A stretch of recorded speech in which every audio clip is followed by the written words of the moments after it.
जिलों का दौरा आईजी जम्मू और डीआईजी रेंज के साथ अभी हम लोग पुंछ का दौरा करके वहाँ का सिक्योरिटी के हालात का जायजा,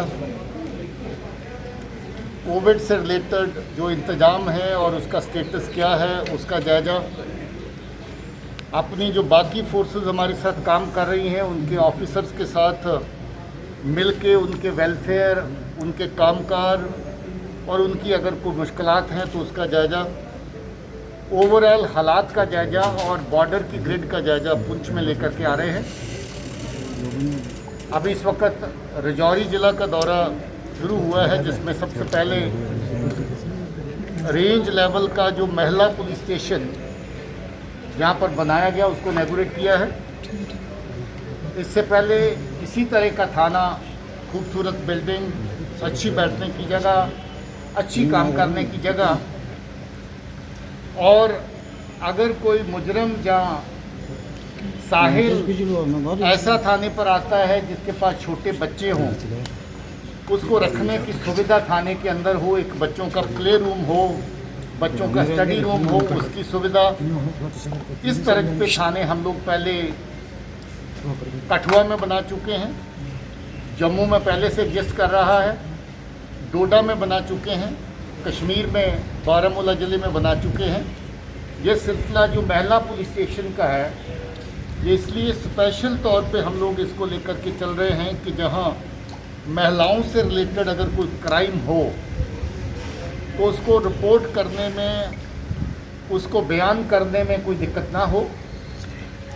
ये ऐसा थाना जहां पर महिला अधिकारी ही थाने की थानेदार हो, महिला स्टाफ पर्याप्त गिनती में वहाँ पर पोस्टेड हो, और जो ज़रूरतें महिलाओं से रिलेटेड हैं उनको डे टू डे बेसिस के ऊपर डील करने के लिए ये सब लोग सक्षम हों, कैपेबल हों। उस तरह के इंतज़ाम हम लोग हर रेंज के अंदर कर रहे हैं। मैं राजौरी को, इस रेंज को, जहाँ की एसएचओ को, उनके स्टाफ को, ज़िले के एसपी को और हमारी कंस्ट्रक्शन एजेंसी जो पीसीडी जिसने ये काम किया है उनको, और सबसे ऊपर राजौरी पुंछ के आवाम को मुबारक देना चाहता हूँ। बेशक थाना एक बहुत अच्छी जगह, बहुत डिज़ायरेबल जगह नहीं होती है, मगर फिर भी ज़िंदगी में ऐसी ज़रूरतें ज़रूर रहती हैं जो थाने से वाबस्ता रहती हैं।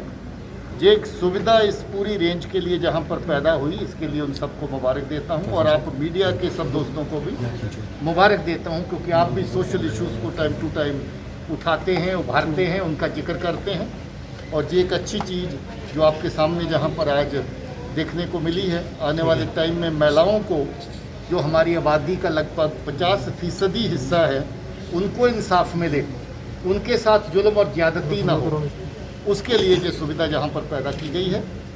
इसके बाद हम लोग जिला के जो बाकी ऑफिसर्स हैं, पैरामिलिट्री फोर्सेस के भी ऑफिसर जितने जहाँ पर हैं, उनके साथ उसी तर्ज पर सिक्योरिटी का जायज़ा लेंगे जिस तरीके से हमने पुंछ के ज़िला के अंदर सिक्योरिटी के हालात का जायज़ा लिया, लैंड ऑर्डर के हालात का जायज़ा लिया है। अभी इसके बाद बाकी कार्रवाई आगे। नौशहरा के सेक्टर में पिछले महीने की 28 तारीख के आसपास, if you remember, there was an encounter close to 26th, 27th, 28th of May. In that encounter, a new infiltrating group had come from Pakistan. The group was neutralized, light on the LOC. That was followed by another encounter after a gap of a day. It was another group of terrorists, those who have come from Pakistan, and they were intercepted. One was neutralized here, and two of them probably either went back or they were also part of this new group which was infiltrating, and those who got it neutralized on the LOC. Similar attempts have been made from the international border also. If you remember, there was an encounter at Nagrota. Nagrota के encounter में 3 militant Jaish ए मोहम्मद के मारे गए थे। 9 weapon लेके आए थे 3 militant Jaish ए मोहम्मद के, बड़ी तादाद में ग्रेनेड लेके आए थे, रेडीमेड आईडी लेके आए थे जो किसी सिक्योरिटी फोर्सेस के काफिले के खिलाफ इस्तेमाल की जा सकती है। उसके अलावा भी एक ग्रुप उससे पहले कंफर्म हुआ कि उसी रास्ते से एक ग्रुप लौट करके आया है। कल हम लोगों ने, मैं आईजी साहब ने उसी बेल्ट का बॉर्डर का देर शाम और रात तक उस एरिया का विज़िट किया। बसंतर रिवर के आसपास कौन से इन्फिल्ट्रेशन रूट पॉसिबल हैं जहां से पाकिस्तान इनको इस तरफ भेजता है या भेज सकता है। बीएसएफ के आईजी और उनके बाकी ऑफिसर्स के साथ मिलकर के उसका जायज़ा लिया और हम लोग उस जगह पे भी सिक्योरिटी ग्रिड अपनी और मजबूत करने वाले हैं।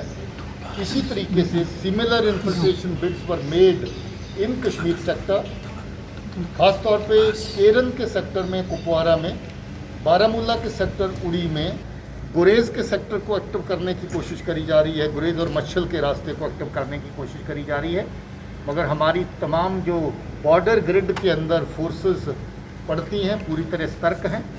हम लोगों ने मुकम्मल इंतजाम बॉर्डर के ऊपर रखे हुए हैं और इस तरह की हर नाकाम हरकत, नापाक हरकत जो है उसका मुंह तोड़ जवाब दिया जाएगा, उसको नाकाम बनाया जाएगा। ड्रोन्स का इस्तेमाल पाकिस्तान बार बार कर रहा है, उसकी साइटिंग बार बार हो रही थी मगर उसको गिरा नहीं पा रहे थे। ये पहली बार हुआ कि आईबी सेक्टर के ऊपर बीएसएफ के जवानों ने इस ड्रोन को नीचे मार गिराया। इसको गिराने के बाद जो उसके साथ सामान बांध के आया था, MO4 राइफल, कुछ ग्रेनेड उसके साथ आए थे और को अली भाई जैश मोहम्मद का मिलिटेंट है जिसको वो पहुँचाए जाने थे, जो साउथ कश्मीर में एक्टिव है। इस तरह की एक्टिविटीज़ पाकिस्तान की तरफ उसने किए ना हो। अभी तक ये तादाद 128 के करीब पहुंची है इस साल में, और इस महीने की तादाद जो पिछले बहुत सालों में सबसे ज़्यादा है। 48 जो टेररिस्ट हैं वो इस महीने के अंदर ही न्यूट्रलाइज हुए हैं। बड़े कामयाब ऑपरेशन हुए हैं। आज रात भी जो ऑपरेशन शुरू किया था वो कल्मिनेट हो चुका है बिजबिहाड़ा में। वहाँ एक मासूम बच्चे की हत्या करने वाला आतंकियों का गिरोह और एक CRP के जवान की हत्या करने वाला, दोनों को आज मार दिया है और बाकी का ऑपरेशन अभी 1-2 जगहों पे और चल रहे हैं। कल जो ऑपरेशन अनंतनाग अच्छाबल में हुआ था, उस ऑपरेशन के दौरान जो डोडा का आखिरी बचा हुआ मिलिटेंट है वो भी मार दिया गया, जिससे डोडा जिला अभी मिलिटेंसी मुक्त हुआ फॉर द टाइम बीइंग। ये कार्रवाई पुलिस सुरक्षा बलों के साथ मिलकर के सब जगहों पे कर रही है ताकि अपने आवाम को, जिन्होंने बहुत सारे सालों से जहाँ पर इस दहशत के माहौल में बहुत बड़ा नुकसान उठाया है, अपने बच्चे, अपने नियर एंड डियर, अपने रिश्तेदार, उनकी जानें उनकी जाया हुई हैं। बेगुनाह लोगों के कत्ल टेररिस्ट ने किए हैं। गवर्नमेंट की प्रॉपर्टी का, प्राइवेट प्रॉपर्टी का नुकसान किया है। हमारी कोशिश है कि एक तो अमन का जो सिलसिला वहाँ पर पहले से बेहतर हो रहा है उसको और मजबूत किया जाए, और इसके साथ साथ वहाँ पर लोग जो सताए हुए हैं इनके जबर और सितम के, उनको जबर और सितम से जो है वो निजात मिले, उनको राहत मिले उस जबर और सितम से। उसके लिए हमारी फोर्सेस और पुलिस मिलकर काम कर रही है।